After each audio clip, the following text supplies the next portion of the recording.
I waited all year to make this sandwich, because peak tomato season barely lasts a month, and this is the only thing I want to eat for all of it. But when the season's over, I got a little backup plan to get us through the rest of the year in true tomato glory. So let's get going, because today we're making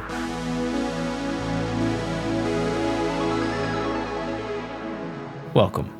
So this may be the simplest sandwich we've ever made, which is why it's so important that the potential of each ingredient is fully maximized. And with that in mind, I'm going to start off here with a homemade mayonnaise. Into our mixing bowl, I got 1 whole egg, and I'm going to add about a teaspoon or so of Dijon mustard to help boost our emulsion. Then we'll follow that up with a nice squeeze of lemon for some acid. Then we'll get in a generous pinch of salt and give everything a good mix before we start to add in the oil. And as always, I've got the full recipe in the description down below. Essentially, all mayo is oil and water that's forced to get along. And we do that by adding the oil super slowly. And we're gonna wind up using about a cup or so, maybe a little bit more, of a neutral flavored oil. Any vegetable oil, canola oil, or you could go a little bit healthier and use avocado oil or like a super mild olive oil. It's really up to you. There's a trick I've seen people using where they whip it up super quick using an immersion blender, but I know that not everyone has one of those. So today we're just gonna take our time and get a little arm workout in. You can also add different flavors like garlic or some truffle oil to give it more of an aioli kind of vibe, but we're just going for more of a classic mayo flavor today. And after a minute or two, you should notice it start to really thicken up. You'll be good to go once you hit that classic jiggly grocery store mayo consistency. It should more or less stick to a spoon relatively easy. We'll give it the old wiggle test just to confirm we're there, and we passed. Now we can move on to the bread. I'm opting for something a little more hearty to stand up to the weight of all the tomatoes and give us a little bit of a toasty, crunchy contrast as well. So I made this seeded kind of country style loaf, which let me know if you want to see a video on how I make it down the road. We're gonna toast this thing up on one side with just a touch of the mayo. We're gonna wind up putting the toasted side on the inside of the sandwich, which is gonna help hold all the ingredients and also protect the roof of our mouths a bit. While it might be more visually appealing to toast the outside, this bread's already pretty crusty, and there's really nothing worse than decimating the roof of your mouth on a sandwich. We're just getting these into a cast iron pan on a medium heat and adding a little bit of weight. But in the meantime, let's talk tomatoes. I picked up these beautiful, ripe heirloom tomatoes at my local farmer's market this morning. We're getting toward the real peak of the season here in August, but we still have some good tomato time left. And since we eat with our eyes, I went with an array of colors. I always forget the specific names of each heirloom tomato, but if you know, drop a comment below of what you think we got here today.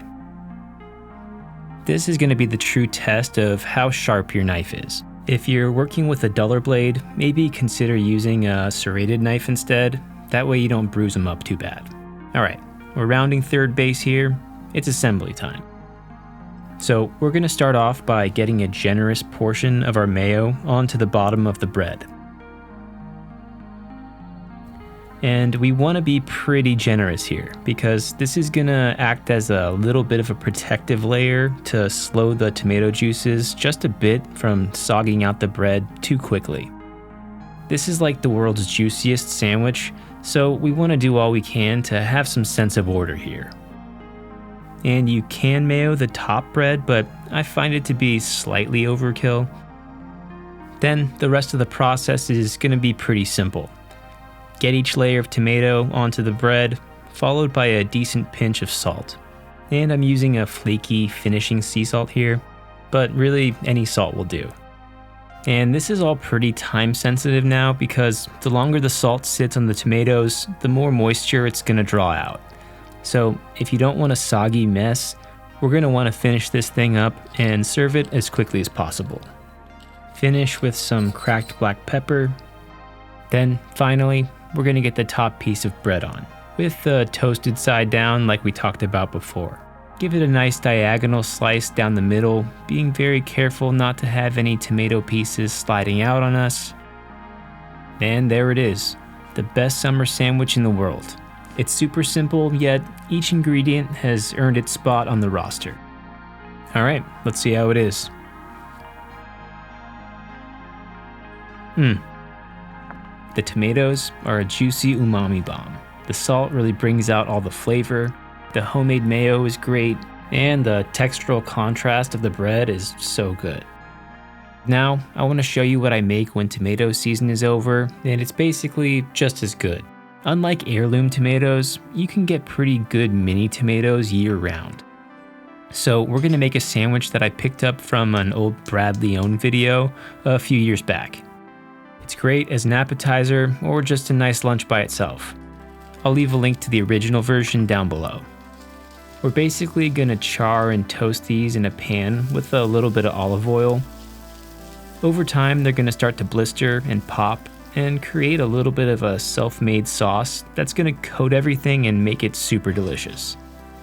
No need to force things here, just take your time, and it should take about 5 to 10 minutes or so. Just keep moving it every once in a while. Once they get a bit soft, you can add a pinch of salt and rough them up a bit just to encourage some of those juices to come out. Cherry and grape tomatoes have a lot of natural sweetness to them, so this is a totally different vibe from the other sandwich, but incredible nonetheless. And once they're nice and soft and a little saucy, we're ready to assemble. But real quick, if you've been liking the background music, I write it all myself and it's available on streaming platforms under the artist name Jandre FM. And you can download the files for free on my Patreon. No sign up required. I don't have sponsors for these videos, but on Patreon, I'll be posting additional recipes, behind the scenes, and more. So please consider supporting my channel with a paid membership. I'll leave a link down below. Alright, so we're essentially following the same principles as the first sandwich. The same toasted bread, but instead of mayo, we're going to use some nice ricotta cheese. It's a nice soft cheese that has a sort of grainy texture to it. Like, imagine if mozzarella, cottage cheese, and whipped cream had a baby. Once we got our generous protective layer of ricotta down, we can start to add on our tomatoes.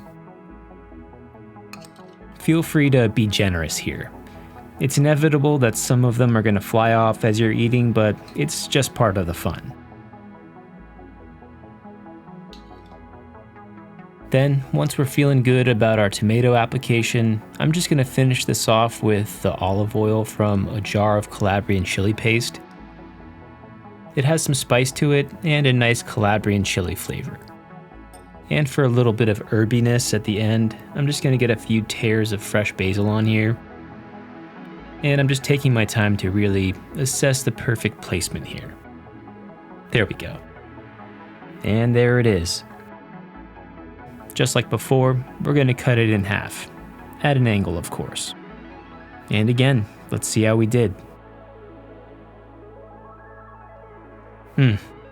This all goes to show that you don't need a ton of ingredients to make great sandwiches. A little attention to detail and some quality produce can go a long way. And that's part of the beauty of cooking. Alright, we did it. Give a like, subscribe. Until next time, I'll see you guys later.